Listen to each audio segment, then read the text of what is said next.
Hey guys, welcome back. This is Peter from TechSovara, and boy do we have something to talk about today. I'm going to walk you through an entire commercial product that was built with the assistance of, guess what? ChatGPT. Let's get straight into it.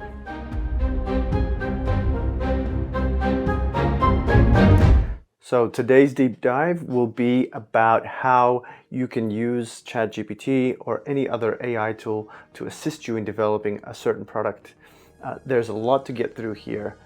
So I'm going to start with what my motivation was for doing this and how I started on the kind of the path of using a AI bot or AI assistant to build this product. So to give you some context, the product was a game that was going to be built for the web. It was aimed to be built in JavaScript, and it was a pretty simple game. It was a flick game, like just a quick flick. And in general, I had a real high level of confidence that I could actually build it myself.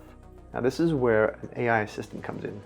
So even though I had confidence that I could build it, I am already quite busy, extremely busy for pretty much for the whole day, and I would have needed to build this new product in about a month's time, month and a half, in the spare time that I had. So if I wasn't going to go ahead and try and build it with AI, then I would have probably declined the proposal to build this game, because I had this idea that, well, look, let's see what we can do with ChatGPT and see how it can help us, see if it can actually help build this product. I decided to go ahead. I had some experience with the steps to prompt engineer something to give me a sort of a step-by-step process, but not that much. So this is a partial risk, but I had kind of inner self-confidence that, yeah, we could pull this off. So it was really built with the motivation in mind that it was going to assist with something that I already knew I could build. It wasn't going to build it for me. I didn't expect it to build it for me, and I didn't expect it to do things that I didn't know how to do already. So it was a very, very important thing that I think it was right to do, is you cannot expect these tools to build something for you at this stage that you don't know how to build yourself. Okay, so let's start with the process and my knowledge and experience. So I had JavaScript knowledge already. I had experience building games, and I knew what was required to build it to a certain extent. I hadn't done it for a number of years, but I had the structure and the knowledge at the back of my head. So essentially, the AI tool was going to reduce the following things. It was going to reduce the time to take to remember things that were basically the same thing across different languages, because I'd been working with Swift most of the time. JavaScript wasn't really fresh in my head. So the context switching, it was going to help with context switching to JavaScript. And the other thing I wanted it to do was to build out some of the rudimentary things that I didn't want to have to search for documentation for, that I could just kind of go, okay, yes, that makes sense. And thirdly, there were some maths things that I wanted it to do that I didn't really want to have to refresh on. So there's some calculations for 2D collisions, things like that. Interesting thing, and we'll get to it right at the near the end of the video. It was definitely not really it was not a good idea to get it to do maths. It got a lot of stuff wrong, and it caused some issues, which basically have taught me a really important lesson. And that lesson at this point is that if you don't know what it is that the code is meant to be, you can actually end up sitting there trying to debug stuff longer than it would take than if you had learned it and done it yourself. And I actually almost got caught. Luckily, I found the issue in the code that was generated, but only because it was something that I already knew. So if there's one really important thing that you can take out from this entire video, it's that you need to know what it is that you're looking at, and you need to have done some of it before to be able to reflect and validate that it is really correct. I'll get into the exact specific example later on in the video as we walk through the actual prompt and all the text and everything. But yeah, just so you know, make sure you understand most of what it is that it's going to generate for you. Okay, now, next. So, right at the beginning, I essentially just wrote out exactly what I want to do in a very high level way. It basically gave me the steps. So it did help define here what I would want to do in just some key core steps, display high scores. Now, looking back on this, what actually I did, it did a lot more, defined a lot more than I needed to be defined. I essentially just did the core part of it, not all of this flows and screens and stuff, which it kind of did all this CSS and HTML that I didn't end up using, but it was still useful and still helped me because I still needed to do some of that later on. Did just reminded me of, you know, what I actually needed to do. I ended up not actually using Firebase for anything but the hosting, so didn't care about that. HTML, this was pretty much a good introduction and reminder on you know, structuring web pages. The script stuff, I did this step first just quickly to test out you know, what I wanted to do and how I wanted to do it before I actually even started the project, to see if it was possible. It was based on this kind of stuff that I decided to proceed. It gave me some basic ideas that looking back on it now, were absolutely the wrong way to approach how you should do a flick game, especially if you have a 3D kind of approach to it with like a distance. And it was only like near the end when I realized that there was no world coordinates, it was just screen coordinates, that I had to kind of do it again. But it makes me wonder, you know, if I had approached it from a different perspective, if I wasn't rushing to get it done, would it have been better, the results in terms of, you know, what I would have wanted to do. After that, it seemed all pretty good. It kind of helped out with defining some of the API calls, so I used it to help with the API and you know, the API and the API calls for Drupal, which was used. Firebase wasn't used in the end. So generally, it did help with drawing. I needed some more information about how to draw on a canvas. It just did some basic drawing stuff. In terms of calculating velocity updates, you know, it did help with that based on the delta time. I had to specify that it had to update the ball based on an update with the delta time. One thing that it didn't get right was that when you update the rotational velocity, it didn't do delta time properly, so I had to fix that later on. So that's where I'm talking about context, right? It didn't keep this context here. So if I go to rotational, so the big one here we're talking about is rotational velocity, right? So we'll jump to rotational velocity. Let's see, calculate rotational velocity. We'll have to jump further down. Okay. Now it may actually have been in a different chat. Let's see if I can find it here. So this is one of the big things. If I go back here, it's like try to calculate. With asset stuff, it did help with loading images, loading fonts. So it did help with that. And here we have, if we can find this rotational velocity work calculations. Normal X. No, that's the hoop collision, right? So it did the actual hoop collision for the vector response, the velocity response, but it seems like collision. Okay, no, it was. See, this is the other thing. It was in a separate chat, right? And one interesting thing is that here, when I actually asked it to calculate it, which makes sense, right? It wasn't specific to a ball, it was a calculation. So it makes sense that it didn't do the delta time.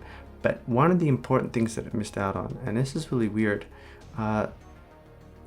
when it calculates the impulse, it calculated the impulse based just on the X coordinate difference, which is not correct. So I actually found, so this is the big thing, right? The impulse 1 and impulse 2 for the two objects was based on this X calculation, X final V1X, velocity 1X minus V1X over the ball's mass, but that is not correct. It first seems strange, And I thought, okay, well, that's strange. Well, I actually let it know, how do you render it, etc. And I jumped back down here when I said, in the JS code, which in 2D represents velocity, please apply function resolve the collision between these balls and apply the correct rotational velocity. So again, here it is, doing this. And then in the above response, are you saying that the rotational velocity impulse is only based on the final velocity of the x-axis? And it says, apologies for the confusion. Now, here's the problem. Here's the fundamental problem with ChatGPT and other chatbots that are used in this context, is if you miss that point, if you miss the fact that it got that wrong, you're going to be debugging things thinking, why is this not working? I don't understand. And that's because you don't understand, and you cannot trust these to make the correct, to provide you with the correct information. Now, the thing is, by having it being an authoritative source, you would want it to have correct information. If you cannot trust it to provide the correct response, then what are you going to do? And this is the fundamental problem that I'm seeing with ChatGPT, is that although it does help with context switching in a general way, when it comes to complex problem solving, if you get something wrong, it could mean a lot of things, right? Like, I wouldn't at this point, I definitely wouldn't trust it to work on flying a plane, providing the aerodynamic calculations for designing planes, or anything that could possibly result or is involved with health, loss of life, really serious things that could, if you get wrong, cause damage. So it is a liability in that way. So you've got to be mindful of that. Even after I told it about that, it did get the calculation right here. But if you look, it does this addition of pi over 2, and that was causing, that was actually wrong again. So if I hadn't seen that and thought, why is it doing that? Why is it adding this this value for the tangent, which it's not meant to? I don't know why I got this information. And yeah, I got a little confused. I don't know the exact details of why this is wrong, and I should probably look into it. But by removing this, you actually get the correct value. And really, that's it. Like, I mean, that was the main problem with that I found, the biggest thing. There were other issues when I went into, going back to this, the actual basketball game. When I got into looking at CSS, I had it working on, button container sizes, offsets, and the problem ended up being because it's something else. There was another div it was sitting in another div that had set things out differently. None of this was working, and I had to manually do it by reading up on the documentation and learning how to do it. So guys, yeah, that's it. Like, it, again, core things. It helps with context switching. It helps with simple things. But as soon as you try to do something that requires a lot of detail, or if you're putting things in a large scale and that requires information and an understanding of the bigger picture of what you're doing, it'll just break, and it can cause you more problems than it's worth. So yeah. Okay, so there are a number of outcomes as to the result of using a chatbot, AI, ChatGPT, whatever it is, an assistant that is a natural language processor, whether it's focused on code or not. There are some key outcomes I want to share with you. And the first one was that, yes, it did reduce the overall time to develop the product. It was helpful. The advertised efficiency improvements of like 30-40% or even 300%, absolutely ridiculous. I would say it definitely helped by about 10 to 20, maximum 20%. And the reason is that although it helped with the context switching right at the beginning, as the project got more complex, as things grew, the prompting and the context of what you were writing was lost in a lot of the noise. And so there were a number of issues, which we'll go into when we go through the prompt, where the context of the entire app was missed, and the code, especially CSS and HTML and things like that, were wrong, and it took me a long time to try and figure out what was going on, and we'll dig into that. And so the next thing was that it did not solve complex problems well. If you had a big prompt, it would kind of create a response that would try to summarize what you wrote, but it didn't really give the details that you needed. And so for a lot of the things that it was responding with, and I'm glad I did this, I actually never copy and pasted any code, with the minor exception, I think, with a couple of functions, which I actually regret doing because there were things that it got wrong in some of those things. And once I figured that out, I actually manually wrote everything that it typed out, so I could catch it and understand what it was writing, and fix things as we went along. And I mentioned it before, the physics calculations that it did, there were a number of incorrect responses, and it took a while to get it to respond, at which point it kind of gets confused and breaks down and just keeps repeating itself.